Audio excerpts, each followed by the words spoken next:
Halo semuanya, perkenalkan nama saya Rian Dodi Storus dengan NIM 20030011192. Nah, pada video kali ini saya akan membahas mengenai dormansi biji pada pinang. Nah, nanti ada perlakuan yang akan kita lakukan pada biji pinang ini. Nah, bagaimana perlakuannya? Tonton terus video ini sampai selesai.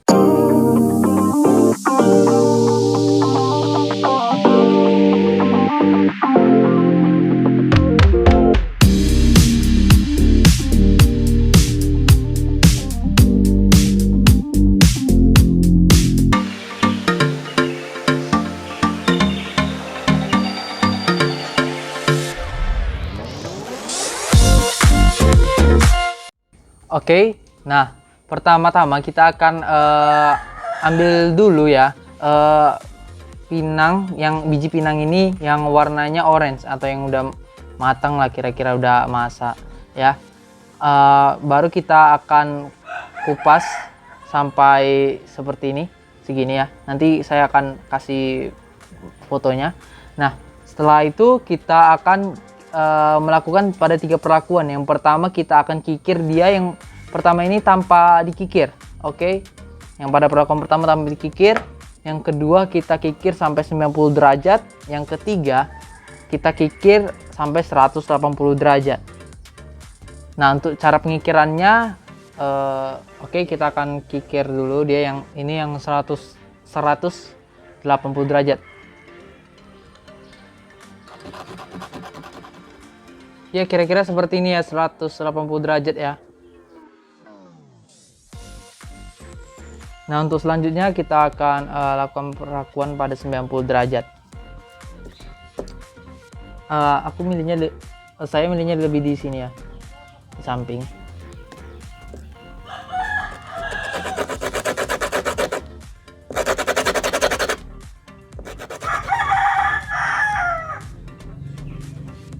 Oke. Nah, kira-kira 90 derajat seperti ini ya. Kalau misalnya kita lihat dari sininya, kita akan temukan 90 derajat seperti ini. Oke. Nah, setelah itu di sini udah saya sediakan pasir.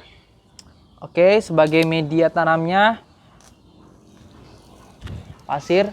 Ini kebetulan udah saya gongseng ya. Udah saya, makanya udah seperti ini. Oke, bisa kelihatan. Oke.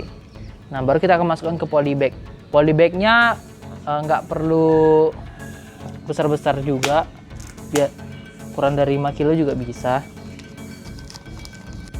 Oke, ini udah saya sediakan 3 polybag. Nah,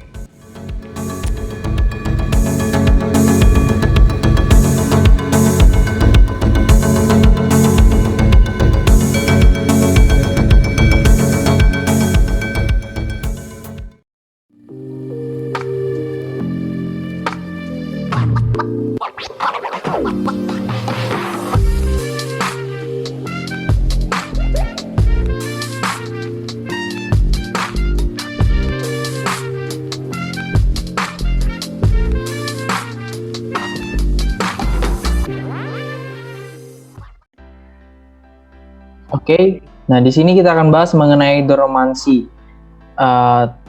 biji pada buah pinang. Nah, apa itu dormansi? Jadi dormansi itu adalah keadaan biji yang tidak berkecambah atau tunas yang tidak dapat tumbuh. Ya, jadi kalau misalnya secara gampangnya sih benihnya itu masih dalam keadaan tertidur gitu, tidak bisa berkecambah atau mungkin tidak bisa bertunas gitu istilahnya. Nah, kalau misalnya kita lihat lagi pada perlakuan yang kita tadi amati. Nah, ini ada hasilnya tadi yang 90 derajat itu, ada tunasnya 180 derajat juga, tapi yang tanpa kikir itu tidak ada. Oke. Nah, di sini dia tanggal berkecambahnya pada tanggal 17 Mei yang 90 derajat itu berkecambah, pada 19 Mei 180 derajat yang tanpa kikir justru belum berkecambah selama lebih kurang 13 hari, karena saya melakukannya pada tanggal 7 Mei. Oke. Nah, itu kenapa bisa 90 derajat dan 180 derajat itu bisa lebih cepat. Nah, ini kita bahas dulu tipe dormansi. Jadi tipe dormansi itu ada yang biji yang keras, adanya penghambat kimiawi, dan juga perlu mendapat perlakuan cahaya atau gelombang cahaya, mendapatkan perlakuan suhu. Nah, tapi yang kita bikin itu biji yang keras ya, yang pada buah pinang itu, pada biji pinang itu dia bijinya keras, jadi dia impermeable atau susah jadinya air masuk ke dalam biji pinang itu untuk dia berkecambah. Nah, lalu apa yang harus kita lakukan? Nah, yang kita lakukan adalah perlakuan skarifikasi atau perlakuan mekanis pada kulit biji. Bisa dengan menusuk, memecah, tapi kita melakukannya pada mengikirnya, ya, melakukannya dengan pengikiran, tindakan pengikiran dengan bantuan kertas gosok atau kalau kita lakukan tadi kertas pasir ya. Nah, untuk perlakuan mekanis sendiri dengan cara pengikiran yaitu dengan menggosok biji pinang yang tadi seperti yang saya lakukan. Nah, tujuannya itu untuk melemahkan kulit biji yang keras. Nah, ini yang akan menjadi penyerapan airnya lebih mudah, makanya jadi lebih cepat berkecambah. Oke, nah untuk kesimpulan sendiri, jadi perlakuan skarifikasi itu dapat dengan pengikiran pada buah pinang itu, pada biji pinang dapat mempercepat perkecambahan pada pinang.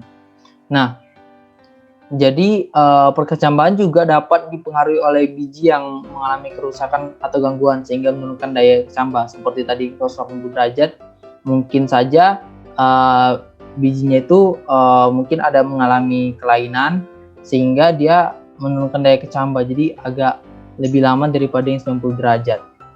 Tapi tetap pada perlakuan skarifikasi itu pada intinya lebih mempercepat perkecambahan daripada tidak melakukan sama sekali, seperti yang tadi gambar tanpa kikir ya, jadi tidak ada sama sekali, masih belum muncul. Nah, demikianlah yang dapat saya sampaikan. Terima kasih semuanya yang telah menonton video saya. Apabila ada kesalahan dalam pengucapan, saya minta maaf. Nah, kita akan ketemu lagi di video-video berikutnya.